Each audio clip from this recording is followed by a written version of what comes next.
Also ja, kan jy sien? Ek kan my stoel sien. Okay, cool.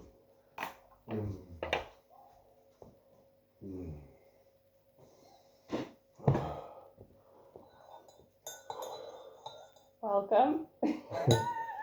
Okay, so Back in. yeah, okay, so this one is you or me.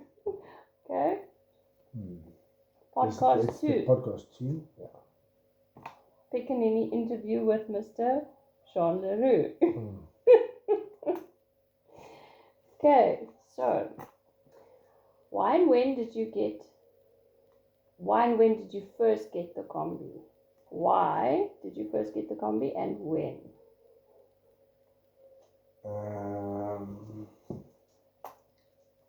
I got the combi in about 2020 or 2021.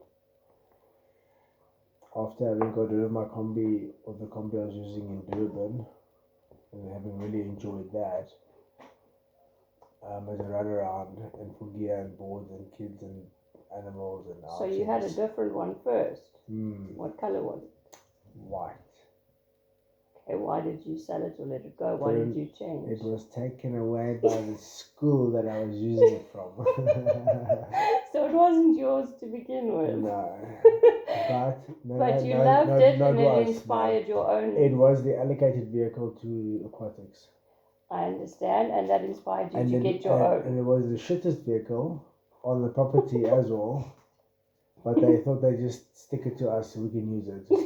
and then it backfired. And we loved it. And we suddenly swimming was water polo was surfing was beach drive practice. We had weekend surfs, morning surfs, and we had this school sponsored vehicle. All legit. Okay. Just doing what we're loving.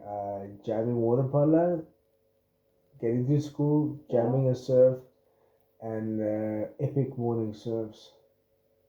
All together on our off Friday morning away from school sport commitments. But surfing was also a school sport at many schools, but especially this one school. Okay. And I had such jam in that vehicle with me and Gypsy and Maria as well. Mm-hmm. And the kids and people who were around me at that stage. So that inspired the... Yeah, I was like the best vehicle ever. Okay, so that covers why and when. Yeah, so then the blue one I got in Johannesburg, just at the tail end of COVID when it started opening back up and we could move around. But you could technically move around anyway if you had the right reason or work. Yeah. But the general consensus or whatever, we were allowed to move around. I decided, bang, I'm out of Joburg, I've had enough of this place. I've come back here again, it's been not so much fun again. I've made trouble again. Get out of here. And I got the combi. I bought it from a guy in Soweto. I thought, okay, goodbye. Just about rust free. And the motor sounded good. And off I went, me, my dogs, and my stuff. And just went. And didn't come back. So how did the combi get its name? It was just MP. It was always MP, but now I'm why? Torn. But why? Just because of the song. The song. Yeah, the little warrior, the bus. The VW combi is such a little warrior. Okay. Especially the 80s models and even the 90s models, the square bin shape. Yes, man, they just go. and they make them flatbeds, up seats, load stuff on them, bump stuff with them, or have stuff bump it. And it just sort of just deals with it and goes. It's just such a legend vehicle. I'm so stoked that I've had the pleasure of two. The older one was a 4-speed, this is a 5-speed. And it's just a really great, versatile vehicle built for being safe and being comfortable and being able to put stuff in, take stuff out, and feel you have comfort and space and low speed, gentle moving. It's like But now changing the name from MP to Drickus. Because Drickus is the MP, bro. Yes, man, that guy. What a boykie. Trickers, you are impy. Oh, Okay, next question. What is your favorite South African destination? So not, I know you've been to a few other it's countries. Jeffreys Bay. It's Jeffreys Bay. Really? It's Jeffreys Bay. Yeah. Every time. Of, Still. of anywhere. Of yeah. It's been a busy. No matter what, eh? It's the best place in the world. Really? I have been fortunate to have travelled and been abroad and things. And you eventually always just miss being home back on your own shitter anyway. After like 4 weeks, you're like, I've had enough of everything. I'd like, come on. And in the country, J-Bay is the only place I've never wanted to leave or get moving from. And it's just a beautiful place. Like, forget everything else, just from the sea to the mountains here behind the Gamtoes and even down the coastline. Anywhere you go from here is really gorgeous and a different adventure. But here, I never feel like leaving. Though I do go for work or adventure or because it's got to go and come back. You know, a separation makes the heart grow fonder. So I only leave so I can miss her a bit more. yeah. I remember my very first surf in J-Bay. I borrowed a board from a plumber in J-Bay. Through a friend who was getting married at that time, and we were here for the wedding, and it was a bit of a jimble jamble. And this random guy lent me his board. I'm trying to remember the shape and the stuff, and it's normal like thruster or twin, normal shape. And went down to point and had my first point wave after struggling in KZN for many years on sandbanks and closeouts. And I was like, no, I'm going there. Oh. And at first it was adventure, then it was visits, then it was couldn't work here, couldn't find work here, then eventually could work here, then eventually wanted to stay here, and it was actually just a place, just I don't know. Okay, next question. Okay. I'm having a meltdown. What the hell was that? Okay, so now this is a bit more van life orientated.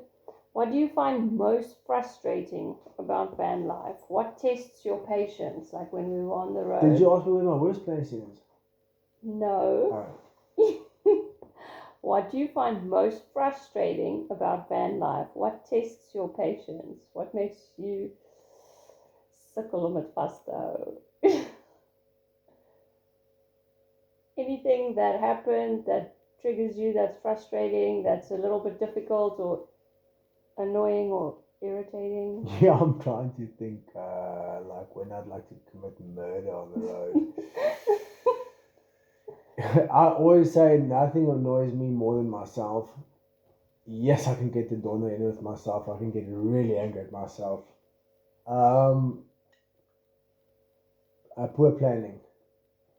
Okay. Shit not being where it's supposed to be. Mm. And I'm not guilty of it often because I even throw shit in the right area. It's never not like it's not an incorrect vehicle like we've recently been discovering with a new Voyager on board. Because when it's go time, you gotta know where the stuff is. Okay. And now you're much better. Let's still be friends. So then, as a follow-up from what you've just said, does it then has it complicated matters that there are now two vehicles, especially say they separate and one thing is in the other that you thought was in the other? Like, you never had that problem before, right? Before you towed? No, it was first it was motorcycle only for a few years. Motorcycle and hammock around the country. Use your brain, stay safe. You can do it. It was an amazing experience. It's where I made some major decisions in my life, leading all the way to here.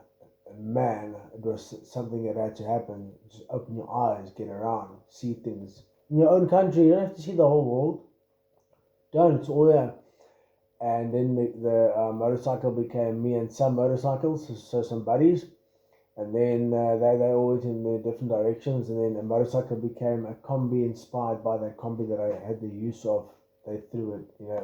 Anyway, and then motorcycle and combi was trailer, dogs, go. And I just went place to place and whatever.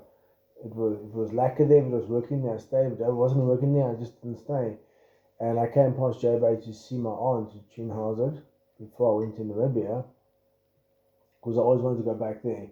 But as a more prepared surfer, and go try, even just go look at and maybe smell that left hand pipe, that left hand barrel that runs there in Skeleton Bay.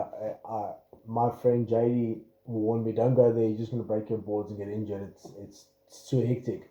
And I was like, ooh, that sounds like a lot of fun. So I've been trying to challenge someone to train with me to do it.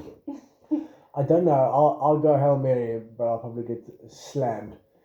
And anyway, so I was on my way to Namibia to go see my mate there, and we'd arranged some kind of thing like I'm going to put in there and stay with him, and he departed us, and I got stuck in J-Bay, spending time with my lovely aunt. And then, one thing leads to the next, and I just realized J-Bay is the only place I'm not trying to leave. The question was 2 vehicles. Oh, shit. Is it more difficult or frustrating now with 2 vehicles? Like, for instance, no, but if you separate them for whatever reason, the one standing there, you're driving with the other one, but now you looking for something that was left in the other one. Only if they're separated, but some smart packing that I've learned, just basics. Some basic tools, ropes, and jumper cables in each car and a bottle of water in each car. You can get away with a lot of mischief. And some cable ties. You need cable ties. No, sure, of course. If you have 2 vehicles, it's much better, safer. That's the whole point of the 2 vehicles. Having a backup, and the weight made sense, and the movement made sense, and I worked it all out. And I'll mention it all when I do the vehicle, the rig video. Okay. No, it didn't make it more difficult or more frustrating. Just a bad organization or bad sticking to the rhythm is what gets in the way of happiness on the road. Everything else is fine. If you can't be upset about a vehicle having, what did you call it the other day? A broken tire. A broken down tire.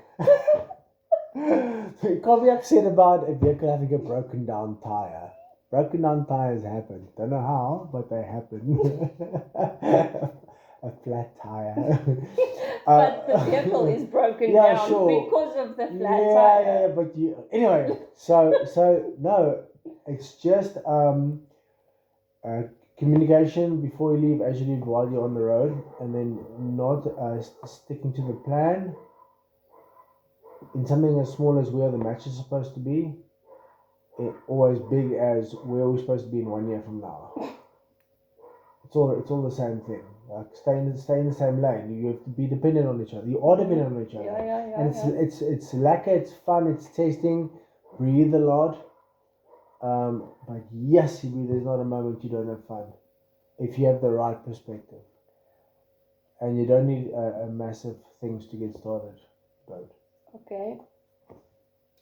What are a few favorite moments or memories from our first few trips together? So I know you went a lot of places by yourself before we did our recent trip together. So from what we've done the last year and a half, what stands out? Favorite moments or favorite memories? What stands out for you?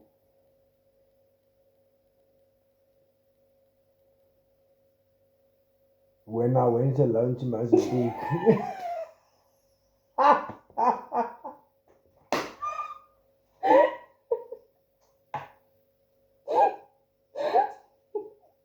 But you didn't even go alone. You went with Ray.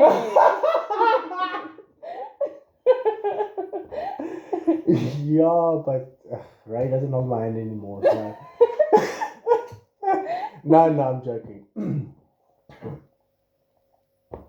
When I went alone to Swaziland. No. Okay, wait. Hang on. I said in the other podcast or in the other vlog or something, if you do it alone, you go faster and further, true like the saying. And if you go together, you go safer and further and more secure. It really is like that. Because what happens when you go alone, you are in an isolated movement or situation, and you just isolate more and more and more, or wreck yourself more and more and more until you become a problem or you become lost or disappeared or whatever. Which is cool if you try and do that. Like all that's good. As long as you know that you're doing it. If you don't know you're lost, oopsie, that can also happen. But good friends and balance. So what I'm trying to say is, um,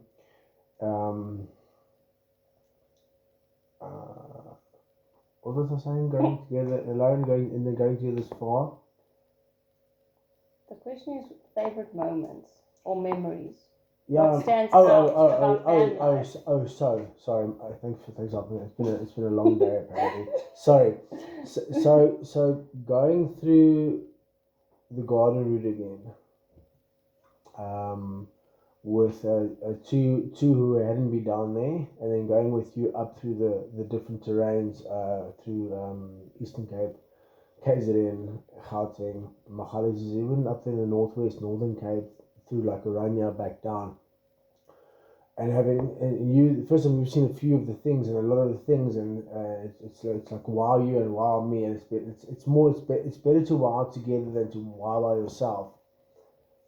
That has been memorable in every context because of the excitement being felt equal to the excitement I had felt the first time as I was presenting it to you. Okay. Having a favorable response as opposed to what did you say the other day? Chicks who do their nails shouldn't be in the bush because they can't wipe their poop on there. So, not what I said at all. Well, not in that language, but no. The response was favourable instead of moaning. I did put you through some test runs, which you told the guys about the other day. Not in order to make you fail, just you can't be out there with a problem. Didn't just like, I'll leave you at a gas station. I'm joking, but it's been. To answer your question is, I immediately jumped to Nice now. Okay. And we haven't even really surfed there much at all. Yes. Because we've been doing other activities and crafting. So what about Nice now? The tranquility, the full spec, high definition nature, the isolation we find. Hang on, Google. Don't finish my sentence.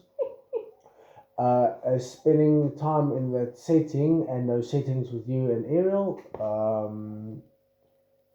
Also enjoying it as I did. It's not one thing.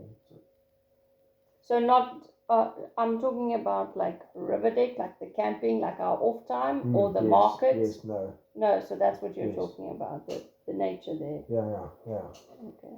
Like there's spectacular things to see. It's more spectacular to see with someone. I understand. For 100% sure. There's no difference. I did backflips in Franschhoek the first time I went through those passes on a motorbike. Holy crap, it's beautiful down there in the Western Cape. The Franschhoek passes there in the winelands and through the mountains. Wow, it was stunning. Cannot wait to take this bunch down there. But I've had the same response to Neisner and the wilderness and Storms River and so on. And Antinipwa Pass, the first time I saw them and hit them after being away from there for many years, living and growing up in Gauteng, living and working all over the country, and especially a long time in KZN. Forgetting what the hell is out there in just this country, and I went on a long ride with my motorbike. Seeing friends and family, I initially went to say goodbye to a good friend of mine, Billy, who went to Australia. And I was taken aback by the movement inside me. I really feel like this. This is how it felt. Around every corner there was another wow, another aha, another wow. And doing it together is even better. Cool. That answers your question. Yes, thank you. What is your job in van life? What do you do? Well, I'm professionally good looking. What are you responsible for? What's your job? What's your tasks? The manual labor. So get the vehicles ready, plan the route, heavy stuff, lifting, tie down. Make sure we have an idea where we're going, how to get there, what needs to go with, or if we're fully on the road, as opposed to now where we're half during our resting and planning. I've got to make sure the vehicles are 120% at all times ready, internal and external, engine, services, vehicle inspections, the A-frames, the ropes, the gear must be packed, and then just safety and security. But the dogs help a lot with that as well. So from my past experiences in work, I'm always very safety concerned. But just awareness and dogs help a lot, and then there's a few other booby traps in place for those that might come a little bit too close. So we'll see how that goes down with them when that happens again. You do the driving. You do the loading and offloading. You do all the packing and securing of everything. Like we said it the other day, it's not that I make it happen, but she gets the plan in place and makes it. She's planning and I'm doing.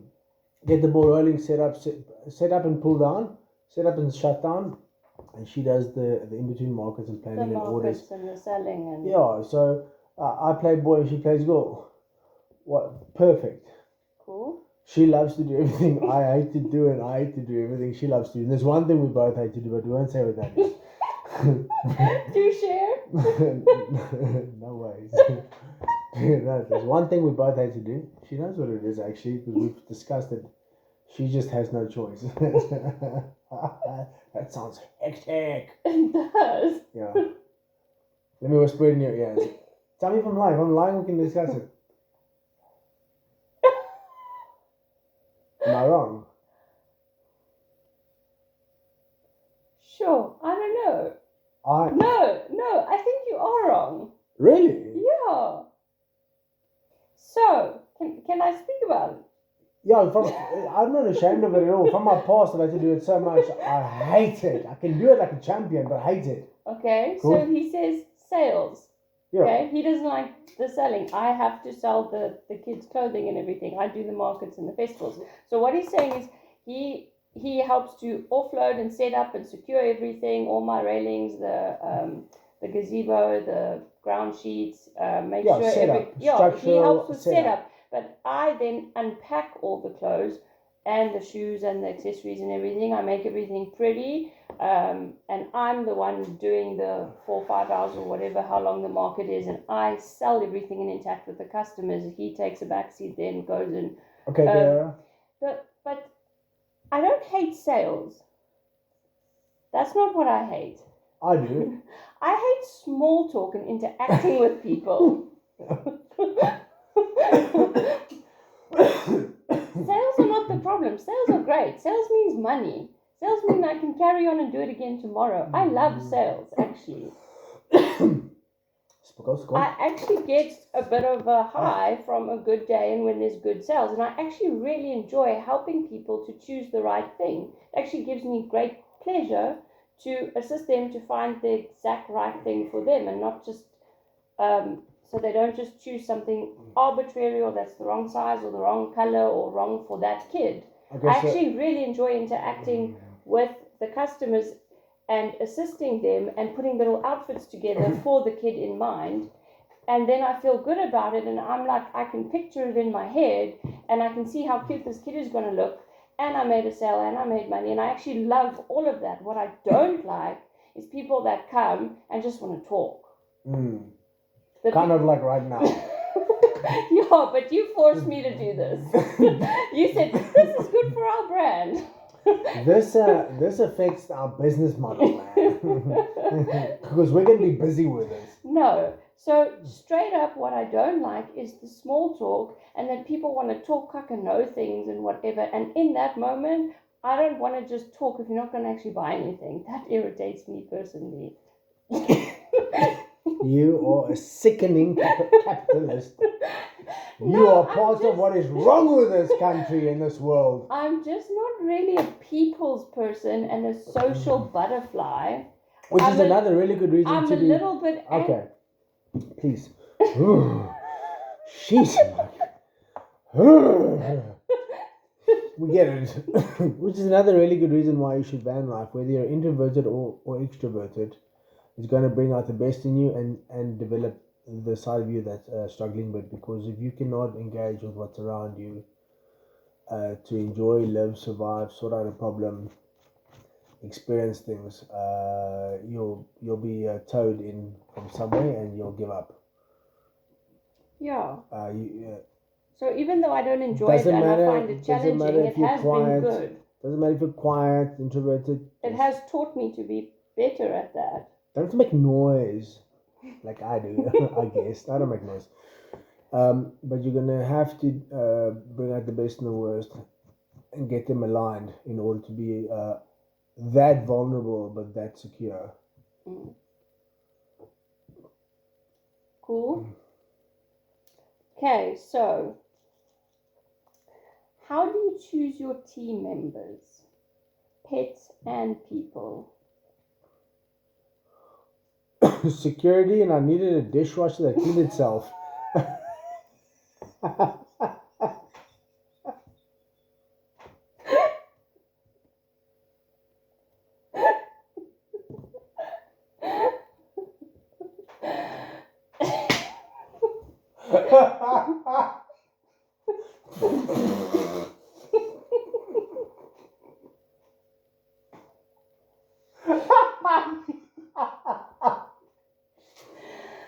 So the person who loves his own jokes the most is Mr. LaRue. Yeah. Sorry, what was the question?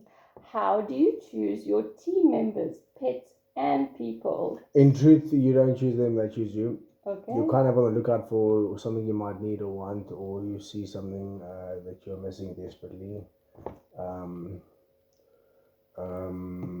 Or which increases your efficiency or your happiness or movement in the world. Or truth is, you need to be open to it, like all that cuck is true, attracted. That just means engage with what you should engage with, and be open to it, and be open-minded, and also know how to say no and fuck off, because that's also very important. All these, I promise you, the only animal that I planned on getting was Gypsy. and I love my animals. And you guys, but I didn't seek or choose any of them. It's just like I'm on board, they're on board, they need to be on board. Let's go. Okay. And blessed with little characters, right? Blessed with little characters, bro. They are all amazing and special. I would like to do some little individual video with each of them. Yeah, so I think one of the next or follow-up podcasts can be more in-depth about each animal, where they come from, who they are, male, female, name, whatever. But we'll get, it was just, okay. Now, rate your team members.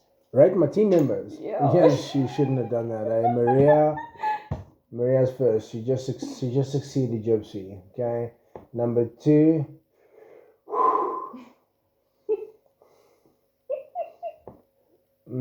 My lucky underpants. No. There's no ratings, bro. It's a roundtable team effort. It was just supposed to be a joke and to get the controversy and the... No, bro. I'm scared Ariel sees this. I know you're sitting right here. You're both going to grow older and stronger than me very soon. I need to think ahead very carefully.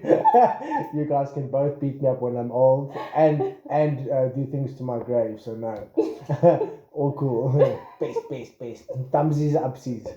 No, I like to think of it and everything, or try at least, unless it's necessary to have something at the helm. I try to be round table-ish and open-minded, but same rules apply to everyone. I try to be like that. Not taking a very honest, jokey question, making it all serious. But yeah, That's what's required when you're on the road. So we're not even going to get joke ratings out of you. Yes, he was. This is such a loaded fucking question. Because she's going to hear this, and she's going, she's going to come for me. No ways, bro. No thanks, I choose life.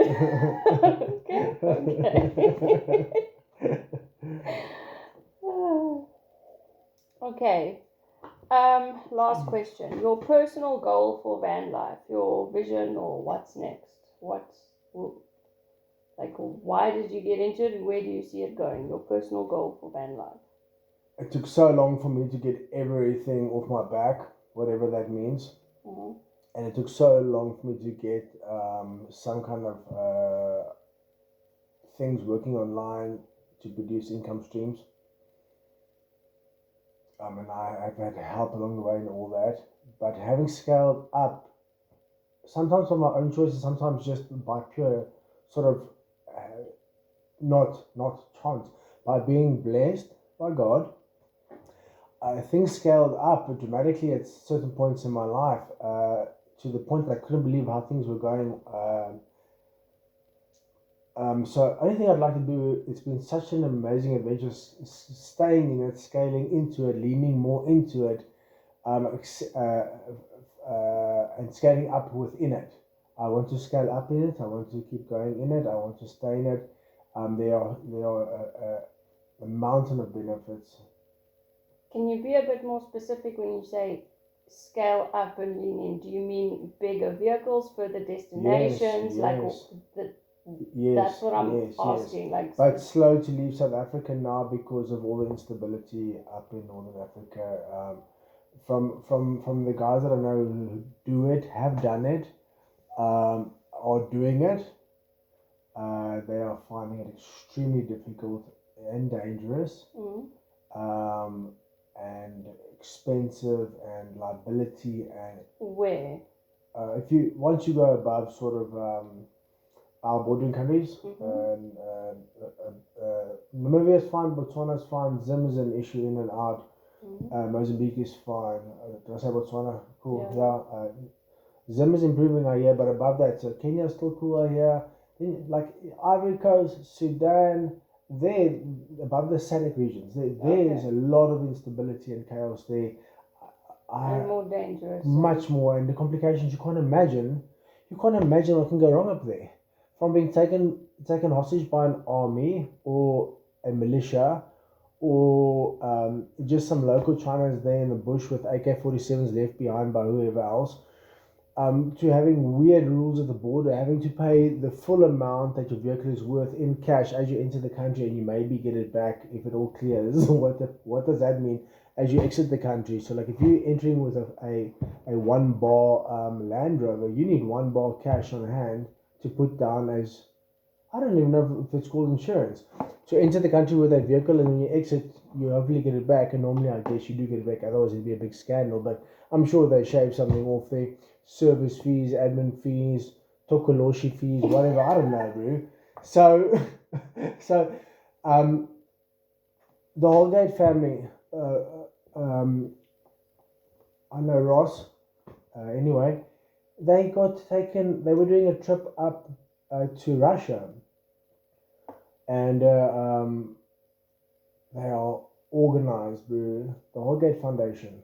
They are organized like you can't believe. And they got taken by, I don't know if it was guerrillas or, guerrilla warfare, guerrilla soldiers or the actual army or whatever. Some armed forces took them and their Land Rovers and everything. Can you guys come with us? Like a whole bunch of vehicles, a whole bunch of experts, old time, big time travelers. I don't know who all were there. I don't know if his dad was there. I don't know.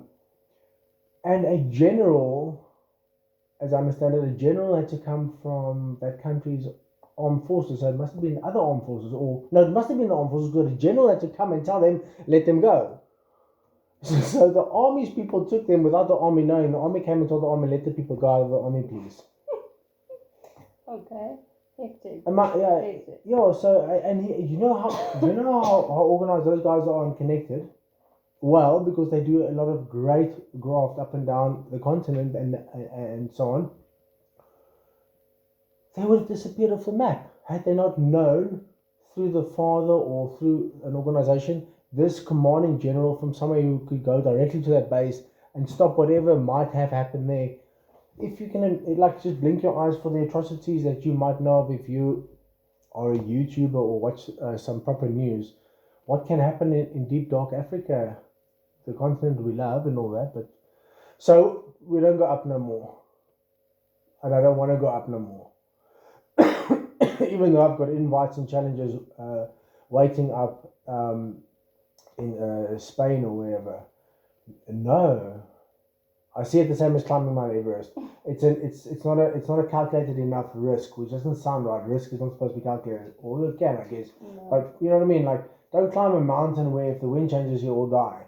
Yes. Like, try something else. Yeah. Okay. Yeah, and plus someone's already been up there. What's the point? We're just dropping little all over the mountain. Stop it. Yes. You know what I mean? And it's got expensive. I've heard it costs millions to climb Everest. And I mean no disrespect to anyone who has or wants to, but not for me. I'll do something else, like, seriously.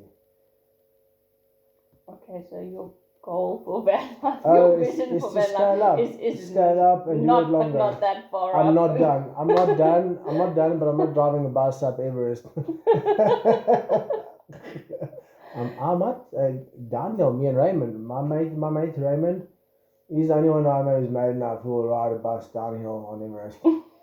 And he'll fucking do it twice, eh? Just to make sure he gave it a good run. Sorry, yeah, no next question. No, that was the last question. So it was your goal for van life, your vision, what's next. So you spoke very generally, not really in terms of what vehicles have you got your eye on, or how you'd like to expand, or which places you'd like to visit. You didn't really give many bigger specific... vehicles Yeah. within the bus and truck range. Yeah. We are considering, depending how things work out. Destinations you've got your eye on for I would like us to now do to complete the left hand side of the country, looking up, so the west coast and the Western Cape, and then find a proper national route or routes that work one year after the other, and then expose some of and work with others and friends and people who are working routes instead of van lifing routes. So they work routes, markets out of their house with food vans or also clothing. But they don't van life, they work from their house, but they only travel for big festivals or big markets. We live in between big work and big markets. They live at home. And we share all information, and thank you to all of them.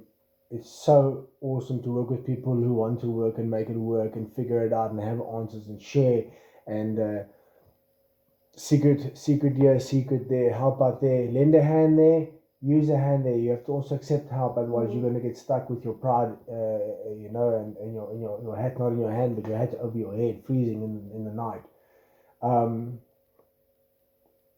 Not stopping, man. Try and make it more efficient, because the more efficient you make it, the longer it may last. Could last, will last. Make it efficient, and then also get the potential out of it, and leave something behind for someone else. Either information or a set up rig that I can give or sell to someone when I've had enough of it. If I want to then get back to buying Lamborghinis.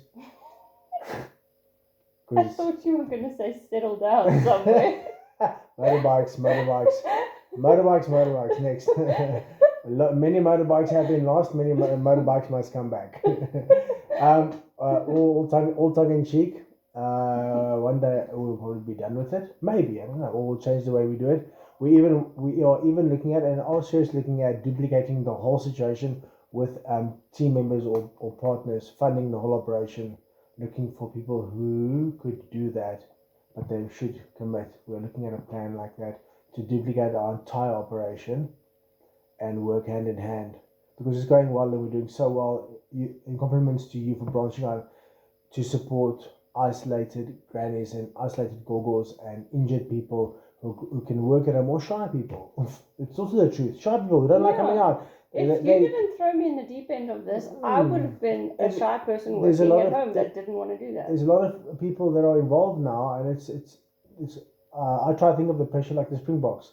What a blessing that this pressure pushes me around the whole country, you know. So well done to that, and keep that in mind, guys. All the products and our movement go towards supporting disadvantaged.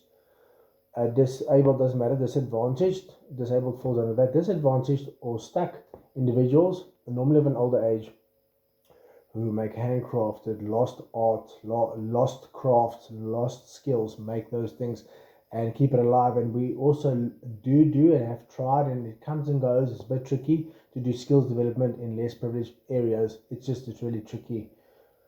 Because as you leave the area, it falls apart, the communication, the transport, you have to do it hand by hand, and we give it a go, and we'll do more if we can, of course we will. But it's all skills, it's local made, handmade, SA made. It's like the granny next door that's so quiet. You're probably getting something from her, that the craft she's learned in her 40, 50, 60 years of being able to. Yeah, and we've learned a lot, and we started really basic, and it's going well. So scale up as far as we can manage without wrecking the party. Cool. Thanks. No thanks, eh? No, thanks. We look forward to the next one. Thanks, C. That I learned in Durban. Thanks, C. Okay, cheers. Cheers. You literally made me coffee. Last night wasn't coffee. Okay, Sparkles, man. That's Sparkles. Come here, Sparkles. Check you out. Let's do a meet and greet of the first partner. This is Sparkles. If you cannot identify Sparkles because there are no sparkles here, it's because you're correct. There are no sparkles here. This black and kind of little bit bronze or brown cat is called Sparkles. So that's what the Namri does. I don't know why. So I changed the name to Sparkles in Afrikaans instead of Sparkles, just so the cat could come out of its shell a bit, because it's shame. But that's her. It's actually her baby at first, but now obviously we're all a crew. Yeah, she used to hate me and hate the van life. Hate it. Used to always jump out in George, conveniently George. Huh? Why didn't she jump out in Soweto? Huh? Why didn't she jump out somewhere in KZN, my bruh? She jumps out and finds herself a lady of leisure. George finds people of higher nature, higher beings. They got all their chakras in order or whatever the hell, bro. And she camps there in front of TVs. She gets put in front of a TV with a heater on a pillow, under a blanket, finest food. When we pick her up with dietary requirements. La. All right, no, cool. Have a nice day, evening, wherever you are. And that is a wrap for podcast number 2. Yes. And we hope the visual is better this time. But it's supposed to be listening and some watching. La. Okay, cool. This one. Okay.